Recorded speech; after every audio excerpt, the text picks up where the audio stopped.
Huwag nating kalimutan, may bombshell na inamin ang dating presidente kanina. Sinimulan niyang i-implicate, ilaglag yung mga ilan sa mga dating PNP officials natin na involved daw sa Davao Death Squad noon. Pero sila mismo, sinabi nila na may death squad sila. Siya. Bagamat hindi daw pulis, may death squad siya. Yun yung iniimbestigahan nga natin dito, Mr. Chair. Yung war on drugs, yung extrajudicial killings na nangyari nung war on drugs, sinimulang modelo sa Davao noon, tapos iniimbestiga natin kung yun ang ginamit na template o modelo para scale up nationwide. So, bombshell yung sinabi po ng dating presidente na meron na silang death squad, anuman ang pangalan yan, police o non-police ba yan, kasi it looks like what we are investigating now, yung ginamit na instrumento para sa war on drugs na nagbunga ng napakaraming extrajudicial killings. You are For the record, Mr. correct, ma'am. Tama Thank you, ka talaga. Mr. Chair. Tama ka talaga. So, ganito na lang. Huwag na lang yung pulis. Kawawa yan, wala yung sa Davao experience, Davao. Ako. Imbestigahan niya ako. Set a date for an investigation para sa akin. Ako ang imbestigahan ninyo. At kunin ninyo yung record sa Davao yung namatay. At sabihin ko sa inyo kung wala akong taguin. Alam mo, nag-warning ako, huwag kayong gumawa dito. Kasi gusto ko ang Davao. Ang Davao was a very kawawa noon. Alam ninyo, sir, alam ko. Panahon ng NPA, nung hindi pa ako mayor, kita mo ang Davao. Left and right ang hold up, walang makalabas sa bahay.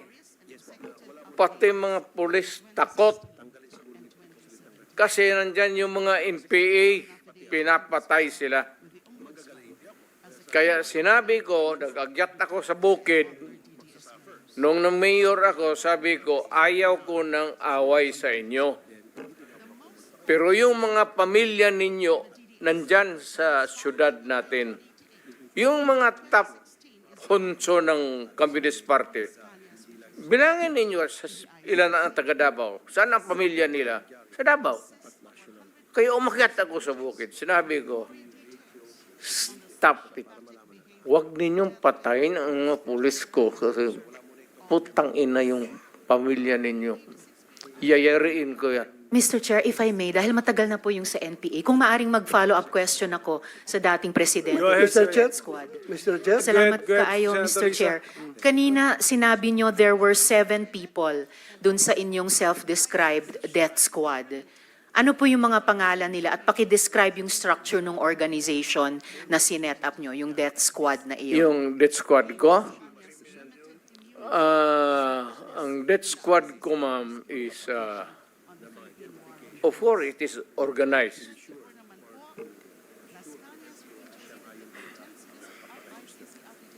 Hanggang dyan lang. Ano po yung structure ng organization na iyon? Against criminals. Hindi po, yun yung task siguro na binigay nyo. Pero anong structure ng death squad niya iyon? Structure against crime and criminals. Ibig sabihin, ano po yung setup? At sino yung 7 yon na miyembro ng death squad Fight nyo? crime. No sir, yung pangalan nung sabi nyo, 7 tao na nasa death squad nyo. Mukhang patay naman sila lahat, ma'am. It's okay sir, ano pong mga pangalan nila? You know, when I was mayor, it's about 43. I am now 73. For the life of me, I cannot remember the name. And ano po yung structure nung 7 yon? Merong bang team leader, may 2 tenyente, then may 4 pa na tao? Ano po yung structure ng organization na iyon? I said I am 73 years old.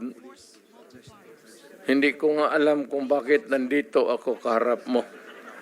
Sir, I'm sure alam niyo kung bakit kayo nandito. In fact, kayo po yung nagsalita ng pinakamarami sa resource persons. Well- May reward po ba yung 7 iyon sa death squad niyo? Again, ma'am? May rewards po bang ibinibigay sa mga miyembro ng death squad niyo tuwing nakakapatay sila? Police? Police ba yung death squad niyo? Yung Yun ang allegations. Hindi po, yung sinabi niyo kanina. Huwag tayong lumabas dyan. Ah, hindi po ako lumalabas. May ibang lumalabas. O, Yung dito sinabi tayo po ninyong ang death squad, pinag-usapan dito, may rewards po ba yun? Centered sa police na sinasabi na binabayaran. No, sir. Pina-follow up ko yung sinabi ninyo. Ay, yung civilian? Unprompted. O, so, kung civilian yon, yung sinabi nyo na death squad nyo na 7 tao, may rewards po ba yung 7 taong iyon kapag nakakapatay sila? Ay, hindi, ma'am. Mayayaman yung mga... Maraming gago na mayayaman sa Davao. Hindi Ano mo pong kaya- koneksyon ng mayayaman sa Davao Gusto dun sa pumatay miyembro ng mga death kriminal. squad? Because Ibig they want their city to be safe. Nagbibigay sila, yung Because mayayaman, they ng want reward sa business to death thrive. squad? Yes, sir. Bago po yan, sinasabi nyo ba na yung mayayaman sa Davao nagbayad sa death squad para pumatay? No, hindi, ma'am. Si Sila Colonel mismo. Makasait po ba kasama sa death squad na iyon? Sino? Colonel Makasait, kasama po ba sa death squad na iyon? Colonel Makasait? Ma'am, alam mo, sa totoo lang, mahabang istorya to. It's okay, sir. Maikli lang sana Pero kung ang sagot. problema, ma'am, patay na yung tao. Si Colonel Makasait ay patay na. Ayaw kung marami. Police officer in the police department. Pero patay na yung tao. Okay, sir. May Huwag mo rewards akong po ba sila? tanungin kung anong history yung tao na yan, patay na. Okay. May rewards po ba sila, yung mga miyembro ng death squad nyo? Sino? Ako? Magbigay? Yung 7 miyembro, kung sino man ang nagbigay, may rewards ba sila kapag pumapatay sila? Walang reward, ma'am, kung Walang police rewards. yan. Lalo Hindi na ho. police. Bakit Wag- ako magbigay ng reward sa mga... Hindi po. Trabaho Paiba-iba po nila yung yan. sinasagot nyo eh. Hindi ko tinatanong yung mga pulis. Oo. Tinatanong ko po yung mga miyembro ng death squad nyo. Ah. Binabayaran ba sila kapag nakakapatay sila? Wala. Wala. Okay. So, libre lang yung May I remind the pagpatay. Senator, this is just an intervention. Yeah, I'm sorry. We have to I follow, apologize, we have Mr. to Chair. follow the Yes, order. I Yes, please, submit, please. Mr. Okay. Chair. Sinabi ng dating presidente na yung mga mayor na suspected na involved sa drugs dapat patayin. That is not an acceptable statement ng isang naging presidente tungkol sa mga naging kasama niyang nagtatrabaho sa gobyerno ng mga mayors. For everyone, whether mayor, whether maliit na drug suspect, kahit pa yung mga high-value targets, may due process. And the president of all, dapat ang nag-uphold niyan. So unacceptable po sabihin na ang mga mayor na drug suspect ay dapat patayin. For the record, Mr. Okay, Chair. ma'am. Ganito yan. Mabutit dumating ako dito. Pasalamat talaga ako para lumabas, ilabas na lang natin yung totoo. Alam mo, pagka mayor, pagka sindikato, hindi mo matanggal yan. Hindi mo basta-basta matanggal yan. And they are there, so many stories abound. Hindi na ako kailangan magbigay ng example sa inyo. Dito sa Maynila, mga mayors, pera. It's always money, money, money, money. Kaya pagka nandyan, either they are in cahoots with the law enforcers or yung ibang mayor takot. Yung sa probinsya, kung magka-mayor ka, kaya wag kayo, may nakikinig ngayon, wag kayo magpili ng mayor na pitsugin. Kasi wala talagang mangyari. Pagka mayroong mga sindikato,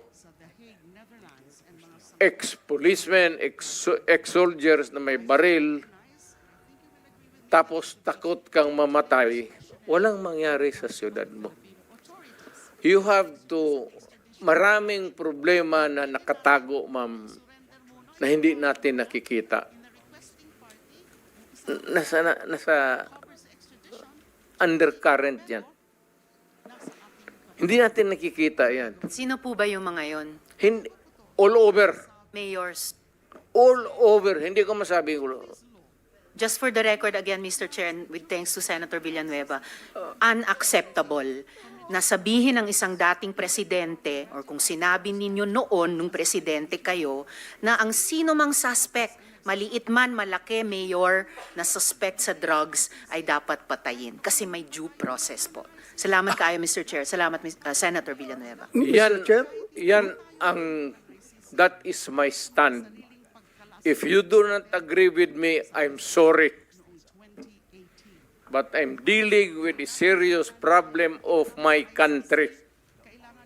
Hindi mo madala sa pakiusap yan. Sabihin mo, putang ina, huminto ka pag hindi. Tutudasin kita. Yun ang, lalo ng pulis. Putang ina itong mga pulis.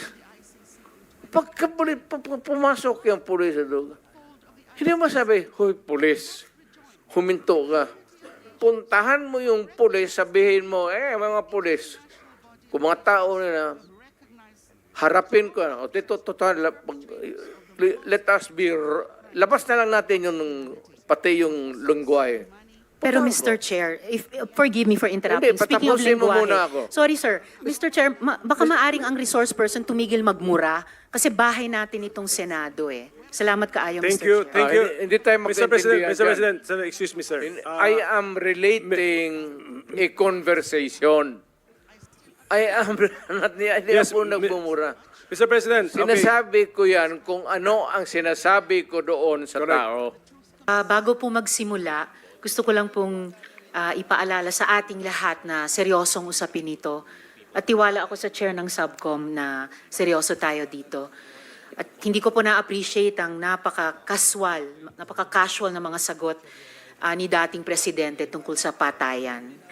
At tumatawa at pumapalakpak pa ang ilang kasama dito sa session hall. So siguro, tigilin na natin yung nakasanayan natin na normalize at gawing katatawanan ng patayan. Sir, sabi nyo, when you are confronted by a criminal, you must overcome the resistance. Ibig po ba sabihin na lahat ng na EJK may barel? Kasi kung gano'n, nasa na po kaya yung mga barel? Dapat may libo-libo ng barel sa custody ng PNP.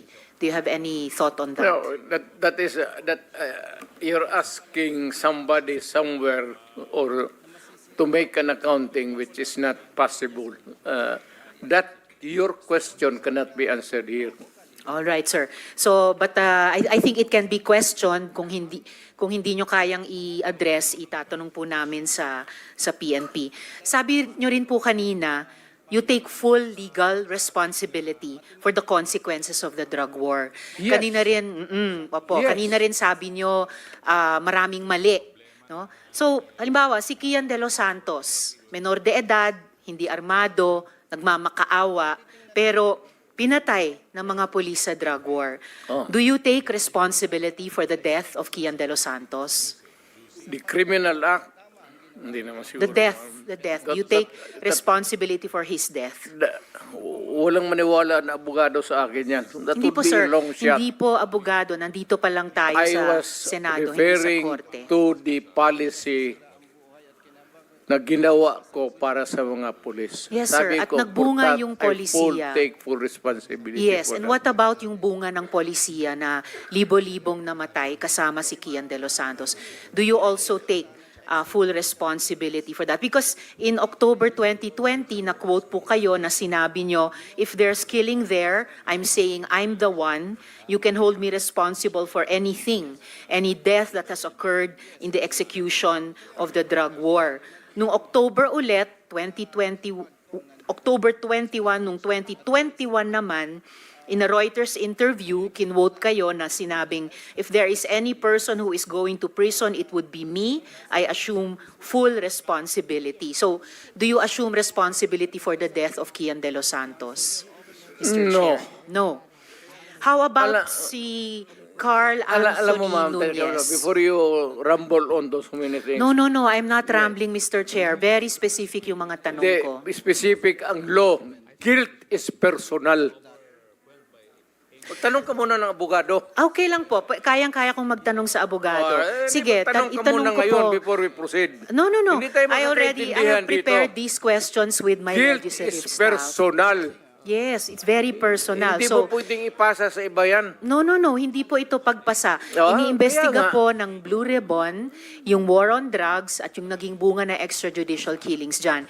And I am basing my question dun sa mga sinabi ninyo repeatedly, parang tuwing Oktubre nga sinasabi nyo, na you will take responsibility. Correct. So now let me ask you about Carl Anthony Nunez, 20 years old. Walang nahanap na droga o baril sa katawan niya. Sabi nga ng investigador, mistaken identity. Do you take responsibility for his death? You know, ma'am, can I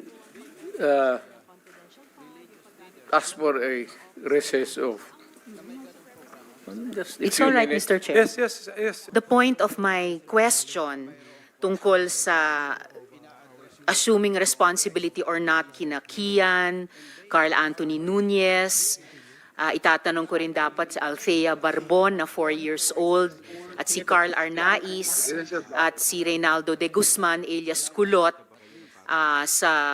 na-confirm sa Caloocan Court na the evidence was merely planted by the police. Ang point ng unang questioning ko na yon ay kung ina-acknowledge nyo o hindi na yung policy nyo caused the death of innocents. So lastly, Mr. Chair, actually may mga 100 tanong pa sana ako sa dating presidente pero na-high blood yata sila sa akin. So 2 huling tanong na lang. Una po. Yes, Mr. Chair. Ganun lang siguro kasi excited lang ako. First time ako naka-appear ng Senate. But walang personalan yan. It has nothing to do with you, pati yung character ko. Yung boses ko lang kasi excited. But if we are offended by the demeanor, then mag-change gear ako. I'll try to do it with moderation. Salamat kaayo, Mr. Continue, ma'am. Chair. Continue. Salamat kaayo, Mr. Chair. At saka Hindi, sandali, ma'am. Mr. Ganito, Chair. and I'm addressing lahat kayo. Taga-probinsya po ako. Hindi ninyo pwede akong masumo na paulit-ulit. Pag ginawa ninyo yan, isnabin ko kayo. Wala akong pera. I am not that rich na mag-travel dito sa aeroplano. Mahal yan. I am nabubuhay ako sa retirement pay ko. So, pati itong pamasahe ko, retirement pay ko yan. Wala akong negosyo ever since. Gobyerno lang ako. I have been an employee of government ever since. Kaya, I do not have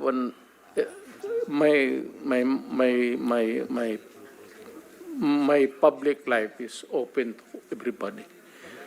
So, magastos masyado, ma'am. Kaya, kung maari lang, tapusin natin ito hanggang bukas. Huwag na tayong umalis dito. Thank you, Mr. President. Salamat kaayo, Mr. sir. Chair. Tapusin talaga natin ito. Tapusin natin ito dito ngayon. Huwag tayong umalis dito hanggang umaga. Umabot man tayo hanggang umaga bukas. Huwag tayong umalis dito. Tapusin natin dito. Okay, Mr. President, we are prioritizing the questions directed to you. Sige, Senator Ortiveros. Salamat kaayo, Mr. Chair.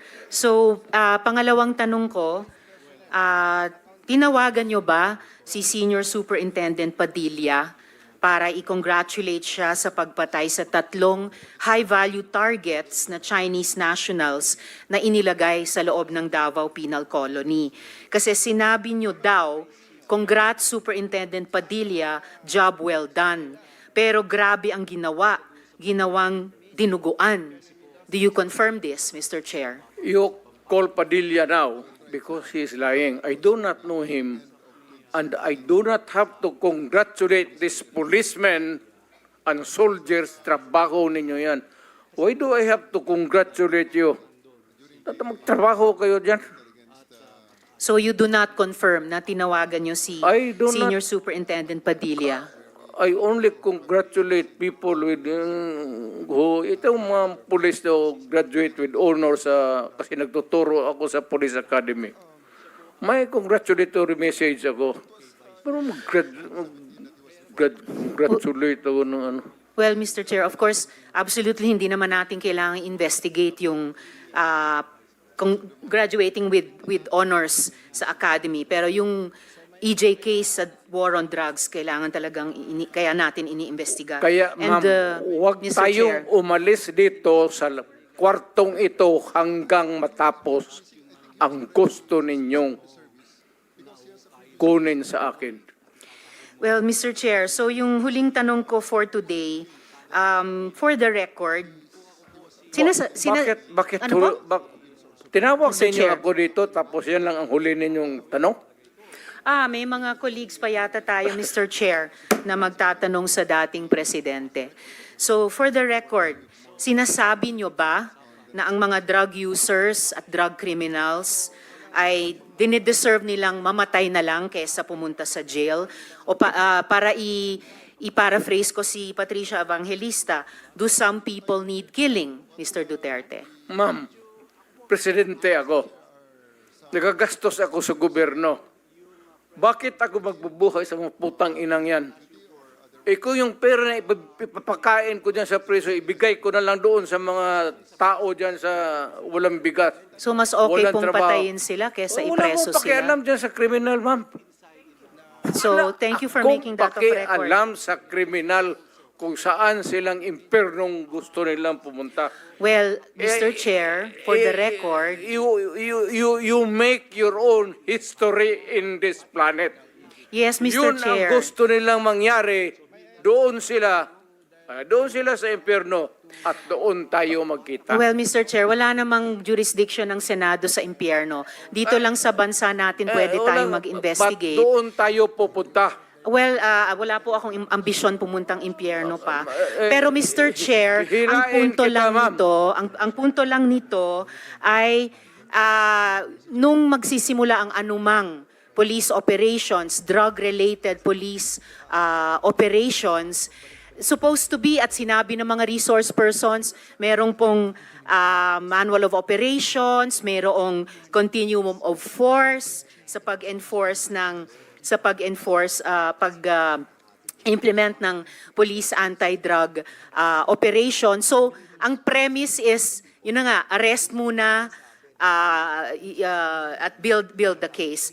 Well, Mr. Chair, no, as a final word, I hope and I imagine that the Department of Justice is watching dahil ang daming admissions ng dating presidente involving criminal acts. Salamat kaayo, kasaysayan na lang po maghuhusga. Salamat kaayo, Mr. Chair. Thank you, Senator Mr. Ontiveros. Chair. Yes, go ahead, Mr. President. Nagtataka ako hanggang ngayon ang Justice Department hindi pa nag-file ng kaso hanggang ngayon. Katagal lang. Matagal ako pumapatay ng tao hanggang ngayon hindi pa sila nakapile ng kaso. Mr. Chair, another addition to the list that's growing by the minute. Okay, for the record, Mr. President. wala na tayo Mr. President, for the record, kasi may nagtanong din sa akin Wala. Huwag na tayo magdrama dito. Tapusin na natin itong istorya na ito dito sa Pilipinas. For the record, Mr. President, wala. Kasi naawa ako dito sa mga pulis. Sa totoo lang, naawa ako sa mga pulis, pati sundalo. Kaya ako, akin, mine and mine alone. Pag nag-inutusan ko ito, mag-operate itong mga buang na ito, kung anong mangyari akin yan, I'm emotional because I've been longing to state this particular sentiment. Protektado ko yan sila. Basta in the fulfillment of duty, Mr. Senator, Yan sila, naging chief of police yan. Protektado ko ang police pag nagtrabaho in the fulfillment of duty. Pero alam nila, ang mga police na pumasok ng kidnapping, alam nila yung police nila, pinatay ko.